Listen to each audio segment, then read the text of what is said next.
Boa noite a todos. É um prazer estar aqui, mais um dia de aprendizado para todos nós, um dia de reflexão, para que possamos analisar nossas vidas e ver em que podemos estar melhorando. Esse capítulo, Sejam Perfeitos, ele abrange alguns pontos. Ele só tem 10 parágrafos, mas são parágrafos bem extensos. E, como que eu digo, é amplo o ensino que ele traz. Por isso aqui nós não vamos aprofundar em cada ponto, mas nós vamos dar uma abrangência geral em cada item. Esse capítulo fala do semeador. Para a gente entender lá na frente o que é o semeador, entender o conteúdo da palestra, nós temos que entender quem é o semeador.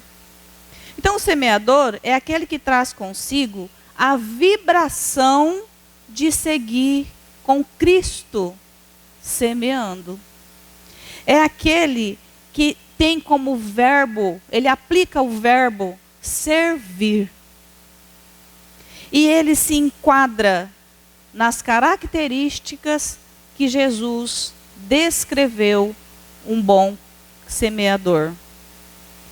Ele se identifica à luz da verdade, à luz do ensino. Ele não é perdido no rumo da sua plantação. Ele sabe onde tem o lugar certo para plantar e como plantar. E depois, como regar essa semente.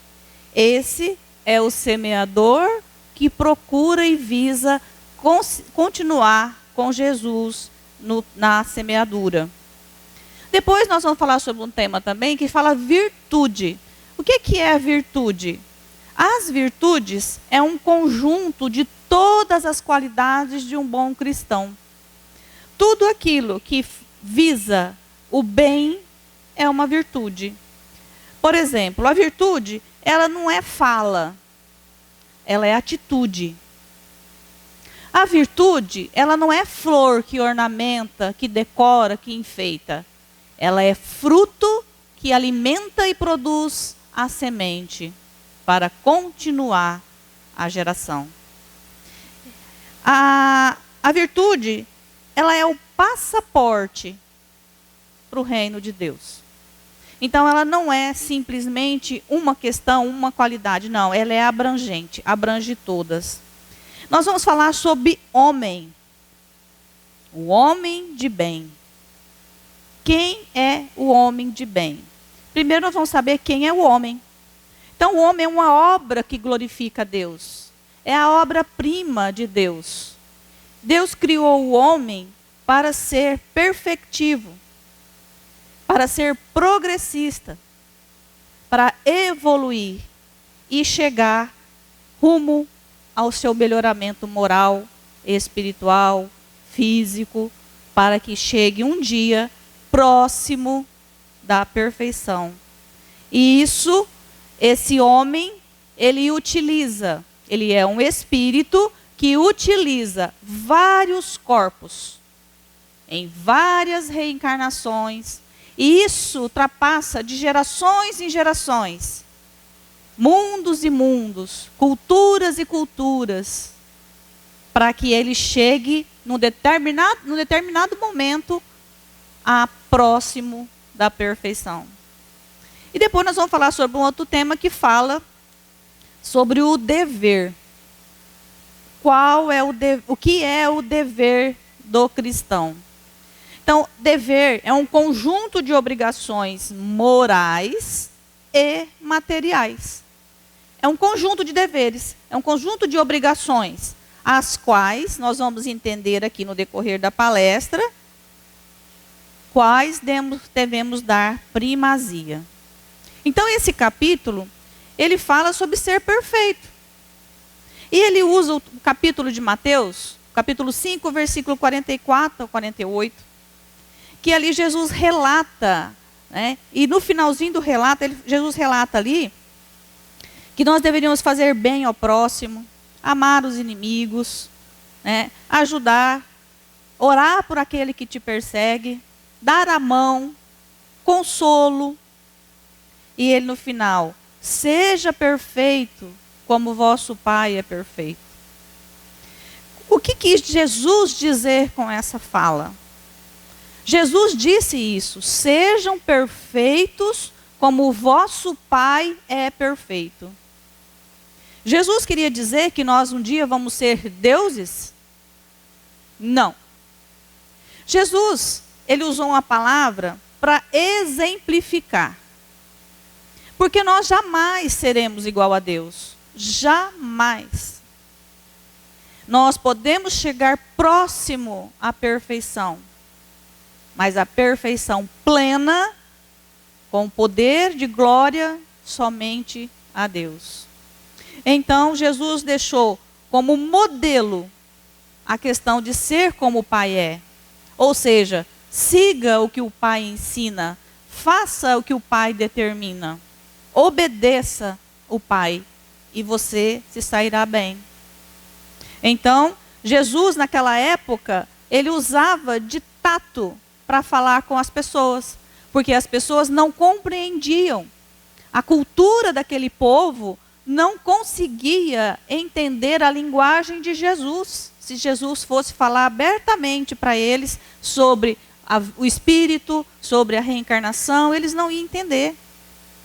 Então Jesus falou para eles o seguinte: olha, sejam perfeitos, se esforcem para melhorar.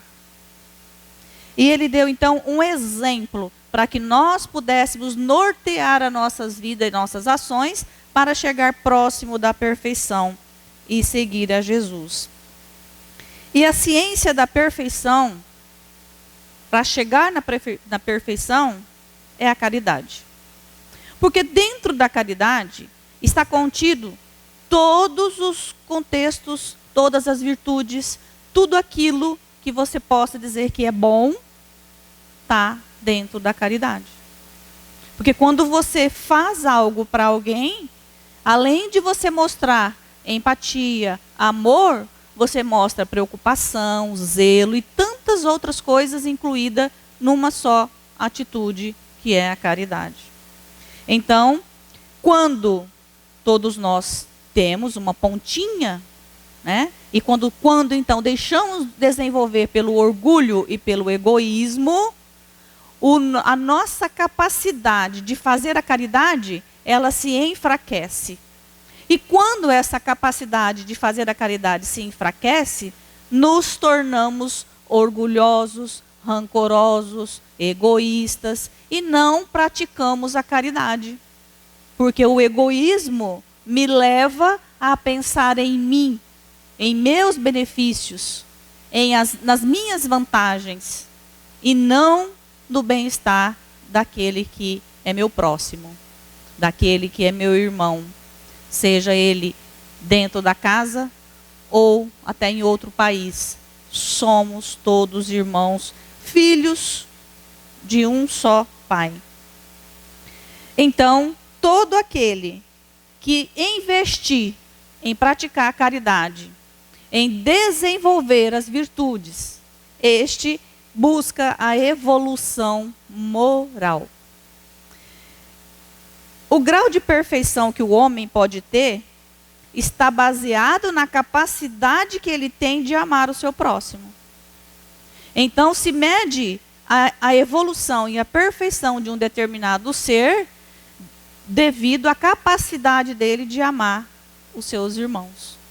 Se ele não ama o seu irmão, se ele não se devota ao seu irmão, se ele não tem zelo, apreço pelo seu irmão, ele não está próximo da perfeição. Ele, pelo contrário, ele se distancia cada vez mais. Então, o homem de bem, é um outro subtítulo desse capítulo, ele fala da necessidade de nos tornarmos pessoas melhores. E de que forma? E ele fala que o homem de bem, primeiro, ele tem que ter fé.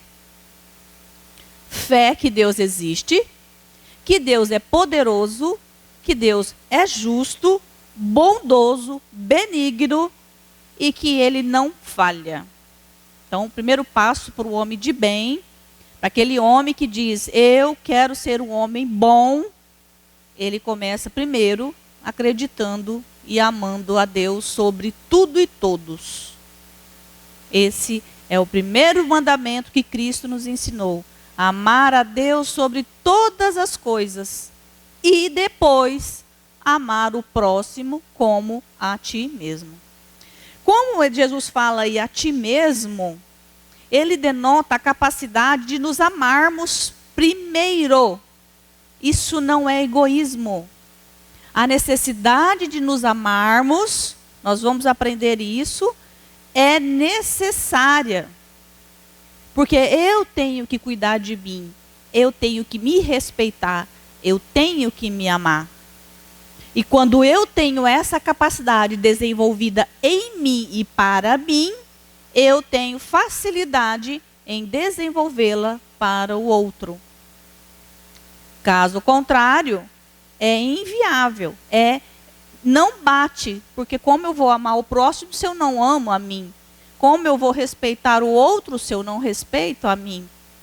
E isso é abrangente.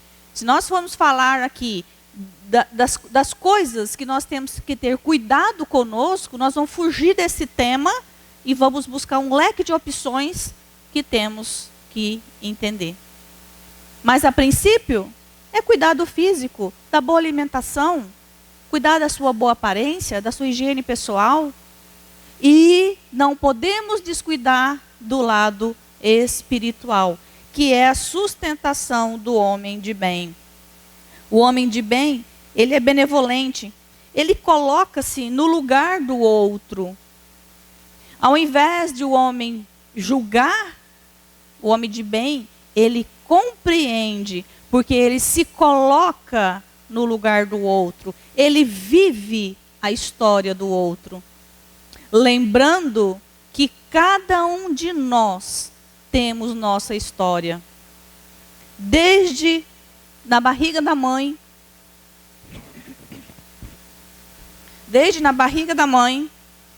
nós já começamos a viver uma nova reencarnação. E neste contexto, temos vários fatores externos que nós, como espírito ainda bebê, não conseguimos dominar e somos totalmente dependentes ou estaremos totalmente à mercê de um pai, de uma mãe ou de alguém que se passe por eles, por esse papel. Por isso a importância do pai e da mãe na vida dos filhos, para que essas crianças se tornem homens de bem. O que eu vou ensinar para o meu filho? Qual é o exemplo que eu deixo para os meus netos? Eu minto? Eu trapaceio os outros? Eu engano? Eu espanco ou sou espancada pelo meu marido? Como que é a vida de uma criança? Como lidar com uma criança? É uma responsabilidade muito séria na mão dos pais. Porque é eles que vão ajudar essa criança a se tornar um homem de bem. E hoje a gente observa que tem determinadas pessoas agindo mal e fazendo coisas erradas. E cabe a mim apontar o dedo e julgar? Cabe a mim condenar essas pessoas? Eu sei da história dela, o que ela viveu desde o útero da mãe, o que ela passou com esses pais, se ela foi abusada ou não, se ela foi maltratada, se ela passou fome, se ela foi abandonada. Então nós não podemos esquecer que todos nós temos uma história a contar. Uns, uma história ruim e triste. Outros, uma história mais ou menos. Outros, histórias boas. Então nós queremos que nossas crianças tenham histórias boas para ser contada. Que nós podemos contribuir para esse futuro cidadão. Que ele consiga disseminar o bem. Que ele consiga ser um adulto de bem, que preocupa com o outro, que seca as lágrimas, que consola, que leva o pão, que abraça, que acolhe. Esse é o papel do homem de bem. Nós não podemos descartar esse trabalho. Nós temos que entender que o nosso guia para ser um homem de bem é a caridade. Não tem outro termo, não tem outra alternativa. Para ser um homem de bem, precisamos praticar a caridade de forma consciente. Consciente. O que é ser consciente ao praticar a caridade? É não esperar nada em troca. Nós, quando ajudamos alguém, quer com uma oração, quer com uma cesta básica, não importa o que, nós não podemos esperar nada em troca. Nós podemos apenas desejar-lhe o bem e fazer-lhe o bem. Esperar que essa pessoa te retribua algo, aí já não é caridade mais. E aí, quando você pratica realmente, está transcrito no capítulo 15 do Evangelho segundo o Espiritismo, fora da caridade não há salvação. Não é fora do meu emprego, não é fora de determinada igreja ou do centro espírita. É fora da caridade não há salvação. E só pratica a caridade quem é homem de bem. Então, o homem de bem, a mulher de bem, tem a obrigação de conduzir as crianças no caminho da caridade para que eles sejam pessoas de bem. Que eles produzam fruto. E praticar o bem, praticar a caridade, está em vários setores. Exemplo, algo que a gente passa despercebido. Quando eu recebo um vídeo ou um áudio falando mal ou contando uma história, principalmente quando é fake, quando é mentira, ou quando a gente não sabe a veracidade dos fatos, e aí chega para mim, eu dou risada, eu faço piada, eu mando para todos os meus contatos, eu dissemino a maldade em torno daquela pessoa. E a energia que toma conta desse contexto não é a energia de Cristo, não é a energia do homem de bem. É a energia que tenta desviar o homem do bem do caminho certo.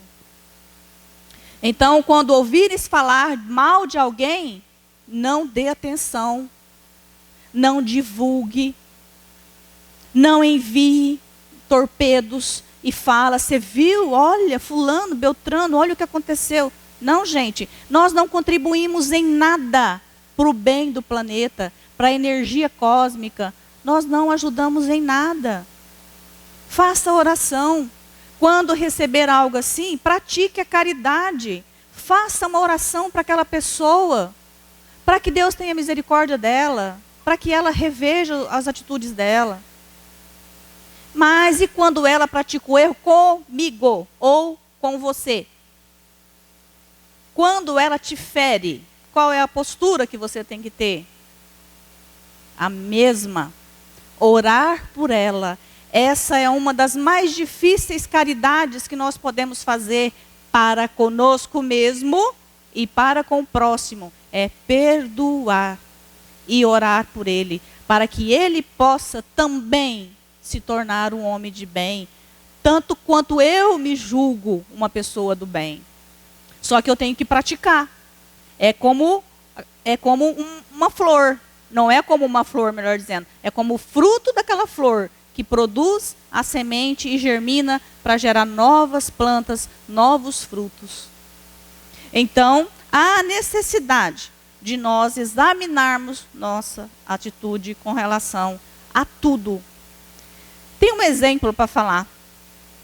Uma moça cometeu um ato errado, né? Não é aqui na cidade isso. E ela cometeu um ato de fazer uma filmagem íntima dela. E o parceiro dela divulgou essas imagens. E chegou até os colegas de trabalho. E lá tinha poucas mulheres nesse ambiente de trabalho. E os homens machistas, preconceituosos, Porque o homem pode fazer o que quiser, a mulher não. Sempre tem esse, o homem machista pensa dessa forma. O homem pode, a mulher não. Então, pelo fato do homem poder e a mulher não poder, divulgaram entre todos os vídeos dela, o vídeo dela. E ela não sabia o que estava acontecendo. Ela passava por um, dava risada. Passava para o outro, apontava. Passava para um, dava um tapinha nela. E ela começou a se sentir constrangida, ameaçada, e ela não sabia o que estava acontecendo. Até que uma amiga, uma colega de trabalho, mostrou o vídeo para ela. Falou, olha aqui, ó, por que eles estão agindo assim? Me mandaram.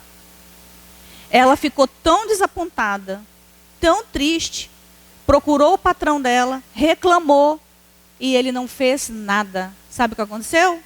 Ela se matou. Ela tirou a própria vida por vergonha. Em que essas pessoas ajudaram? Aqueles que disseminaram, que fizeram piadinha, que fizeram brincadeira, que zombaram dela, ajudaram-na em quê? Pelo contrário, abriram um abismo e empurraram-na. Por isso é necessário a gente ter cuidado com o que fala, com o que dissemina, com o que dispara nas redes sociais. Sem contar que pode, se a pessoa denunciar, vira crime. Crime cibernético. E é um crime que está crescendo no país, está tendo visibilidade e as autoridades estão investindo nisso. Então, para evitar transtornos materiais e transtornos morais, não levamos adiante conversas infundadas ou que têm até fundamento, mas não nos cabe resolver. Não posso ajudar aquela pessoa, não. Então por que eu vou prejudicar? Se eu não posso aliviar a situação de uma pessoa que praticou um erro, por que eu vou piorar a situação dela? Vale a pena a gente refletir sobre isso e analisar sobre aquilo que nós fazemos. Porque Jesus, quando aquela mulher foi apedrejada, ia ser apedrejada, o que Jesus disse? Atire a primeira pedra quem nunca errou. E todo mundo estava com a pedra na mão para tirar. E de repente todo mundo foi se afastando e jogando a pedra no chão. Por quê? Porque todos estavam ali conscientes que não eram santos. Não eram certinhos. Que erros como aquela mulher praticou, muitos ali já tinham praticado, inclusive a maioria seriam os homens. Então, Jesus falou, atire a primeira pedra. Quem é que é santo aqui? Quem nunca errou? Atire a primeira pedra. Então, Jesus fez com que aquelas pessoas fizessem uma reflexão das atitudes que elas iam ter perante aquela pessoa, aquela mulher. Então, temos que entender que nós estamos num mundo onde temos seres inferiores, seres medianos e seres superiores. E que nós, aqui, não somos seres superiores a ninguém. Que nós, aqui, somos seres humanos iguais, passivos de erros, tanto quanto aquela pessoa que cometeu o erro. Quem garante que eu não vá fazer igual ou pior amanhã?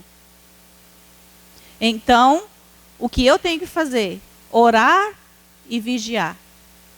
Bem sabe essa frase de Jesus, né? Ore e vigie. Porque não adianta só orar. Tem que orar e cuidar das suas atitudes, dos seus pensamentos, das suas palavras, das suas ações. Porque nós podemos ou auxiliar ou destruir uma pessoa com as nossas palavras, com as nossas atitudes. Então, existe nesse capítulo 17 o contexto que fala dos os homens superiores e os homens inferiores. Quem são os homens superiores perante a lei do homem? podemos dizer que nós temos o soberano, que seria o nosso presidente da República. Nós teríamos os intermediários aí, que são outras autoridades que vêm em ordem hierárquica, descendo. Então, nós temos os chefes e os subordinados. Para os chefes, esse relato diz que o chefe, ele tem que ser sensato. Ele tem que ser justo. Ele tem que agir como ele gostasse que agisse com ele. E aqui fala, nesse capítulo, que tudo que eu fizer de ruim ou de bom tem as consequências. Se eu faço algo bom, eu vou colher frutos. Se eu faço algo ruim, eu vou colher penalidades. Então, se eu fizer algo ruim, eu estou plantando pena para mim. Se é uma pena leve, tudo bem. Mas tem penas que é severas. E que mais cedo ou mais tarde vamos pagar todas. Se é pequena, média ou grande, vamos pagar todas. Só que tem aquelas que vêm acrescida de juros.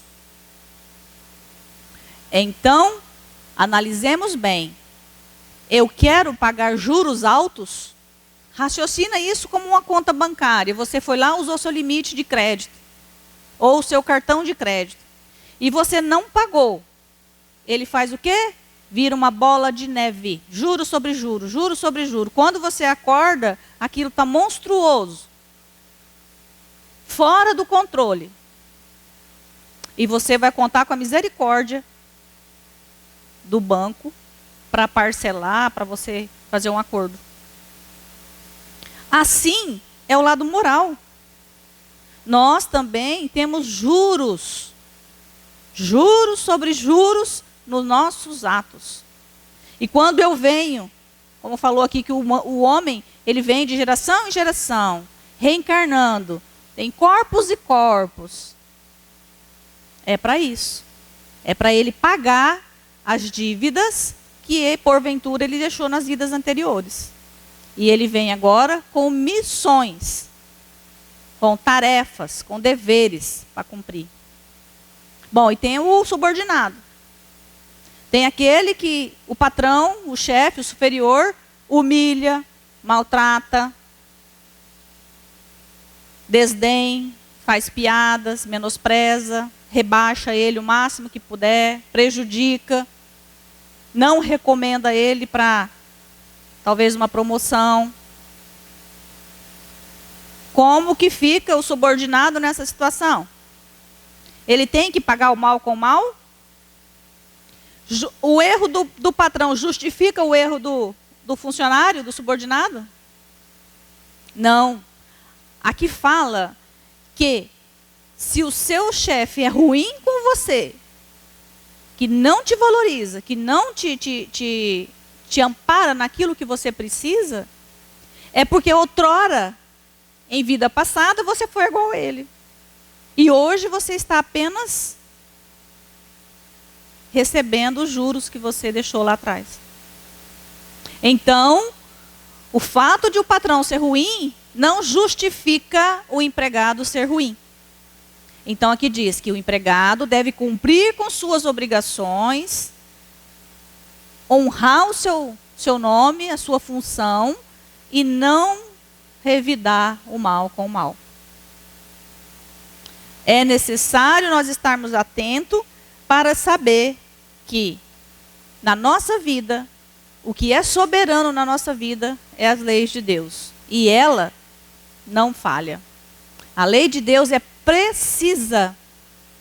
Ela não vacila, ela não favorece como a lei humana faz. As leis humanas, às vezes você vê em determinadas situações, alivia para um lado, prejudica o outro. Porque são passivos de erros. É humanos que criaram, é humanos que executam. Mas as leis divinas, não. As leis divinas são perfeitas. milimetricamente cumpridas para o bem-estar de todos nós. Então, sendo patrão ou empregado, sendo patrão de alto nível ou intermediário, seja correto, seja justo para com o seu subordinado. Porque senão, na próxima reencarnação, você vem subordinado. E aí é que vem o juro, né? Vem o ranger de dentes, como fala a própria Bíblia Sagrada. Então, vamos trabalhar para que a gente possa colher frutos bons, né? Ser pessoas que plantam o bem e colhem o bem. Nesse mesmo capítulo, a gente vai falar sobre a parábola do semeador. No capítulo 13 de Mateus, do versículo do 1 ao 9, fala da parábola do semeador. E ali ele explica, Jesus falando para os seus discípulos, Jesus disse, olha, o semeador saiu a semear.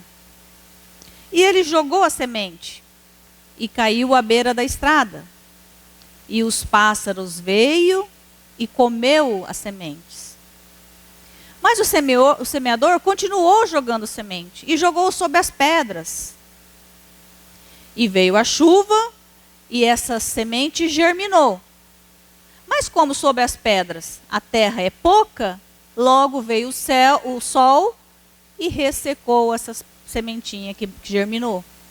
E ela morreu, ela não produziu fruto.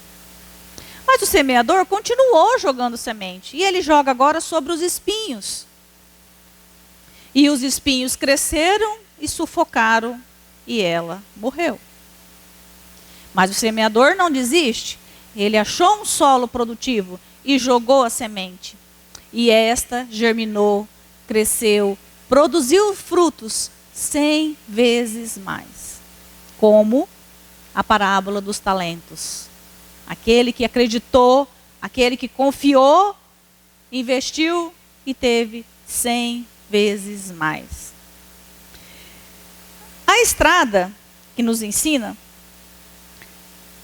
é aquele cidadão que ouve a palavra como música aos seus ouvidos, mas que no primeiro momento difícil ele abandona.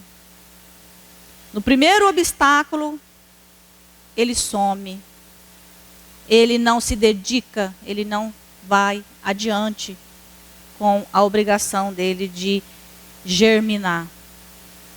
Aquele que caiu sobre a pedra é aquele que fica empolgado, radiante quando vai ouve a doutrina e ele fica deslumbrado e de repente as coisas saem do controle e ele esquece tudo o que aprendeu. Depois vem aquele sobre os espinhos. O que é os espinhos? Os espinhos é o WhatsApp, é as redes sociais, é o tempo que nós não sabemos otimizar. A gente nunca tem tempo para nada. E aí, isso a gente vai sendo sufocado pelas obrigações do dia a dia. Tem que levar o filho na escola, tem que buscar, tem que trabalhar, tem que bater ponto, tem que levar no médico, tem que fazer isso. E aí, se você for elencar aqui o dia a dia, principalmente de uma mãe, ela não tem tempo. E aí ela acaba sendo sufocada. Tanta coisa para gerir e ela se sufoca. E ela não vai mais ouvir a palestra, os ensinos de Jesus. Ela não vai mais trabalhar. Ela não se dedica mais. Porque os espinhos a sufocaram. Idem ao homem. São tantos afazeres dele que ele prioriza o lado material, mas deixa o espiritual para depois. Então, aquele de solo fértil, aquela semente que caiu no solo fértil. O solo fértil é o coração pronto para receber a mensagem de Cristo. É o coração produtivo, que ele ouve, ele presta atenção, ele pergunta, ele quer saber mais, e ele lê um livro, ele participa dos estudos, e de repente ele vai e busca mais funções na casa, e ele quer produzir mais, ele fica insaciável, porque o seu solo é produtivo, a sua semente é abundante, e ela quer produzir mais e mais e mais. E esse solo fértil não se satisfaz com apenas um fruto. Esse solo fértil, ele se satisfaz vendo as coisas acontecerem, vendo a necessidade de fazer algo para o próximo. E às vezes, você que chega na casa pela primeira vez, você olha aqui, entra numa casa espírita e você olha e fala assim, mas não tem nada para fazer, olha que bonitinho. As cadeiras arrumadas, tudo limpinho, olha que maravilha.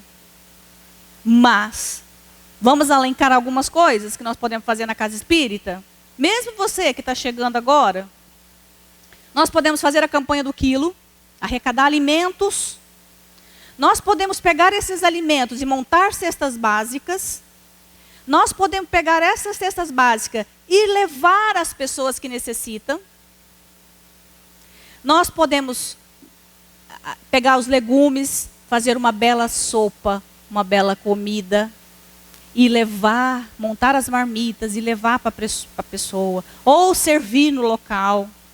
Depois nós podemos ajudar a lavar, limpar a cozinha. Nós temos o brechó. No brechó, eu posso levar aquilo que eu não me serve mais, aquilo que eu não uso. Tem roupa no nosso guarda-roupa que você não usa há 6 meses? Faz uma reflexão. Até quando você vai guardar essa roupa? Aí tem aquela pessoa que fala assim, não, eu vou guardar porque eu vou emagrecer. Eu vou guardar porque eu engordei uns 5 quilinhos, mas eu vou perder rapidinho. Passa 1 ano, 2 anos, 3 anos, e a roupa está lá e ela só engordando. Eu falo por mim. Eu falo por mim. Esses dias eu acordei e falei, peraí, tem umas 8 calças aqui que eu estou guardando, esperando eu voltar ao corpo que eu tinha com 20? Impossível. Impossível. Primeiro que a gente já está numa idade, eu, né, especificamente, já estou numa idade que não tem mais o corpinho de 20 anos. Então eu tenho que ser sensata e cair a real. Eu tenho que pegar aquilo que eu não uso e distribuir. E a melhor maneira de se fazer isso é no brechó. Porque todo o dinheiro arrecadado num brechó é destinado aos trabalhos espíritas. No caso aqui, tem o Lar dos Idosos. No caso do Candeia, temos um projeto com crianças na Vila Piloto. Que esse projeto sustenta a água, a luz e um funcionário. Então é importante você doar o calçado que você não usa, a panela que você não usa mais, o sofá que você não quer mais, a cadeira, é importante? É, gente, é importante. Depois, nós podemos progredir e além do trabalho material, do trabalho manual, nós podemos agora adentrar num trabalho espiritual que a casa tanto precisa de apoio. Porque, querendo ou não, o material é fácil. É fácil de você doar. Mas você se doar é o difícil. Então é necessário fazer uma reflexão e falar, eu preciso me doar um pouquinho que seja para a casa espírita. Para o meu próximo, não é para a casa espírita. A casa espírita em si não usufrui o passe, não usufrui a cesta básica. Quem usufrui a cesta básica? É o próximo que aqui adentra. Então, há necessidade de agora de eu fazer aquela reflexão. Onde eu posso ajudar espiritualmente? Eu estou estudando. Tem cursos. Tem o ESD, que é o ensino sistematizado da doutrina espírita. Que ele vai abrir a sua mente, vai mostrar a origem da doutrina, como ela funciona desde a época de Kardec e vem até os nossos dias, sendo progressiva.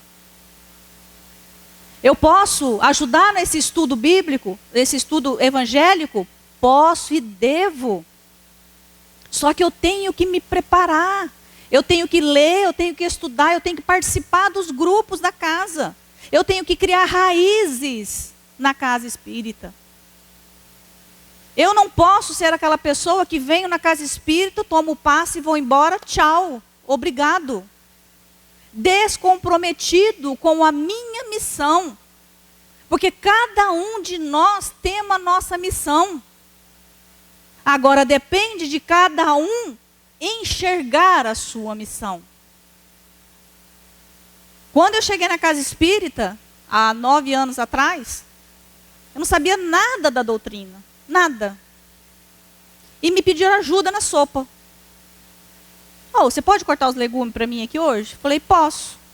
Peguei o gosto, comecei a cortar, de repente eu estava fazendo a sopa. E daí foi uma bola de neve, não parou mais. As funções vão aparecendo, as obrigações vão aparecendo, e você quer progredir, você quer se alimentar espiritualmente. Não podemos ficar inerte. Não podemos ficar parado como se não fosse minha obrigação salvar a vida de alguém. É a minha obrigação ajudar aquela pessoa a se salvar. Não importa se é fazendo palestra, não importa se é dirigindo um estudo, não importa se é dando um passe, se é na reunião mediúnica, tem que fazer algo. E nós só vamos chegar lá através dos estudos. Passo a passo, ó. Primeiro eu vou estudar o ESD. Depois eu vou seguir a rotina da casa aqui nos estudos. E vou chegar, eu vou dar passe. Eu vou participar do mediúnico. Mas eu tenho que fazer essa escolha. Não basta o outro pedir, o outro falar. Eu tenho que estar consciente da minha necessidade de crescer e de ser um solo fértil. Aquele solo que vai produzir 10, 100, 1000 vezes mais. Não basta eu vir aqui, assistir a palestra, tomar um passe e ir embora. Eu fui egoísta porque eu fiz só para mim. Eu tenho que fazer para o outro. Tem um momento que eu preciso de ajuda. Então eu recorro à ajuda. E eu sou ajudado. Toda casa espírita acolhe, abraça, ajuda, orienta, oferece as possibilidades de progresso, oferece os estudos. Mas eu estou aberta para crescer, para buscar e aceitar essa ajuda. Então é importante, é muito importante fazer a reflexão: qual é o meu papel dentro da casa espírita? Eu ouvi um palestrante um dia dizer, né, que ele, quando começou na doutrina, ele era papa passe. Que ele tinha que tomar passe toda reunião. E ele encontrava o irmão: eu preciso de um passe. Até que o irmão um dia pegou ele, chacoalhou e falou: você não precisa de nada, você precisa trabalhar. E aí ele começou a trabalhar e desenvolveu. Hoje é uma ótima pessoa para ministrar seminário, palestras e cursos. Podemos fazer o mesmo? Claro. Claro que podemos. Mas aí você fala: mas eu tenho vergonha, eu não consigo falar em público. Não tem problema.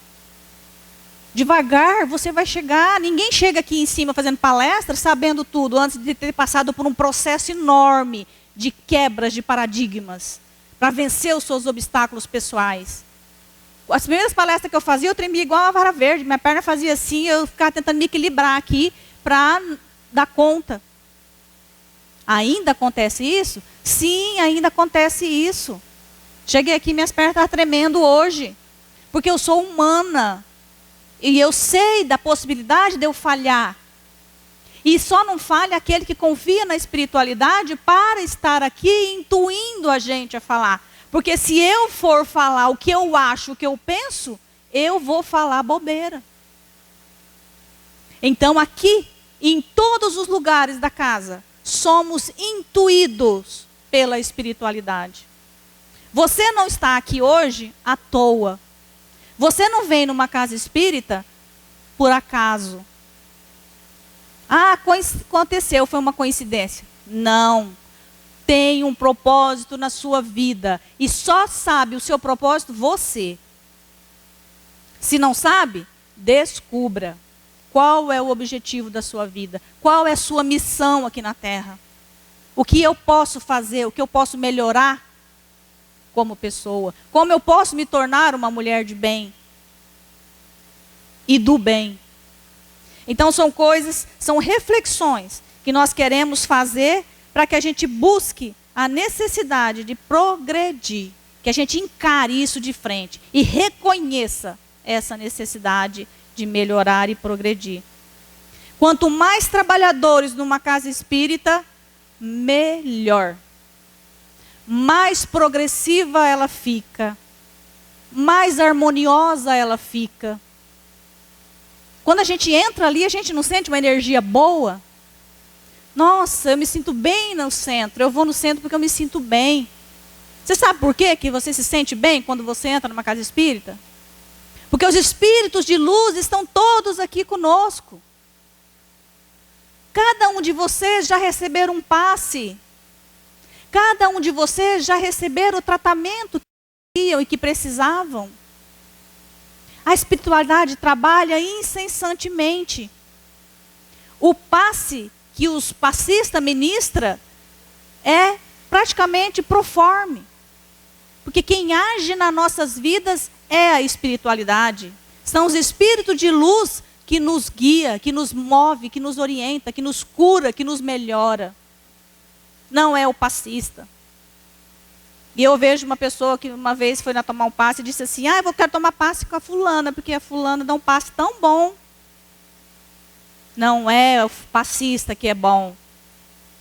É o espírito que está ali ministrando aquele passe que é bom. Nós não temos mérito nenhum, nós somos pecadores, falhos, igual a todos. Nós apenas doamos a nossa energia diferente. Nós somos usados pela espiritualidade para ministrar o passe. Mas quem te abençoa, quem te cura, quem te livra dos padecimentos, quem tira aquela angústia de dentro de você, não são os passistas? É a espiritualidade. Espiritualidade de luz, que trabalha em prol do bem, que faz o bem, que ilumina nossas mentes, nossos corações, para falar o bem e fazer o bem. Não ser uma flor bonitinha que ornamenta, mas ser o fruto que produz a semente, que produz resultado, que produz alimento, que produz sabedoria. Isso é importante, que a gente analise o que eu quero ser. Um bom espírita? Quem é um bom espírita? Esse tema também está nesse capítulo. O bom espírita. Quem é o bom espírito? Eu conheci aqui na Terra Chico Xavier. Ele era bom espírita, porque ele se modificou, tinha moral, dava exemplo, trabalhava cedo, tarde e noite, não media esforços para ajudar, não se beneficiava em nada.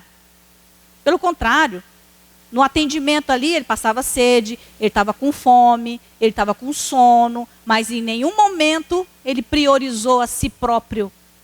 Ele priorizava a ajuda que ele poderia ministrar naquele público com a espiritualidade. E em momento nenhum, Chico disse, eu fiz isso.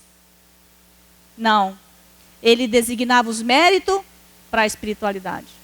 Então, Chico foi um bom espírita. E nós? Queremos ser um dia bons espíritas?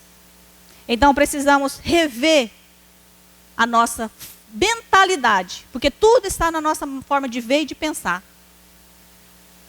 Eu tenho que entender que todos que estão aqui é igual a mim. Merece ajuda, merece conselho, merece apoio. E o que eu puder fazer para contribuir com o bem-estar do outro é meu dever. Vamos juntos rumo a um bom espírita, rumo a um homem de bem, para fazer o bem a todos sem olhar a quem.